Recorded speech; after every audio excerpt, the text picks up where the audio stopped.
First on Fox 4 News at 5:30 tonight. Two new pieces of legislation go into effect September the 1st, and they pretty much change everything about policing kids at school. For almost 20 years, the top tool for school police and resource officers was writing tickets. Well, they don't have that tool anymore. Fox 4 Sean Rabb has our story. When most schools open next Monday, school police and student resource officers will find their role at meting out discipline different. I think it changes a lot what law enforcement in schools is going to be able to do as we move forward after September. 1995, Texas adopted zero tolerance for misbehavior in school. Students involved in fights, cursing teachers, disrupting classes, or causing problems on school vehicles were issued tickets that carried $500 fines. Two bills passed by lawmakers this past session with little public attention change all of that. And DISD police learn about the changes as they go to school before school starts. All Class C citations other than traffic tickets on school property are eliminated.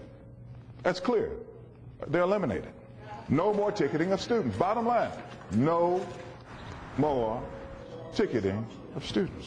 Teacher Union President Rena Honey. I think they are really very cautious with this. Many of them asking what were they really thinking.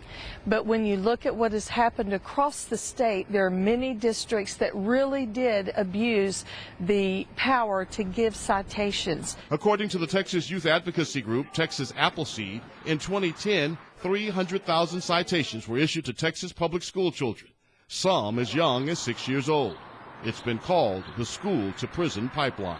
Children who commit school-related offenses are referred to our municipal and justice system for adjudication. The two new laws change that, except for serious and violent crimes. This makes the administrators on the campuses use the tools that they have been given to handle the discipline and not just hand it off to the judicial system. And we're going to follow those rules because that's the law, and we'll continue to work with our administrators and make sure that we help them any way we possible.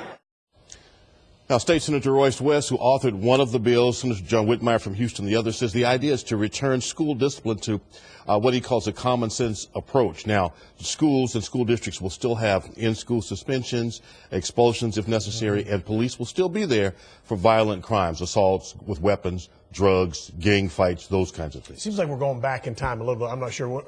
Things have changed since we were in school, but I was in 3 fights in high school. That would have qualified for this citation? The first fight would have qualified, okay. Right, and the fine attached was $500. And that's not, they didn't really get into that too much, but that's a hardship. Well, yeah, and so if you can't pay the fine and you're middle school or your parents can't pay it, when you get to 17, then a warrant is issued for your arrest because you haven't paid the fine.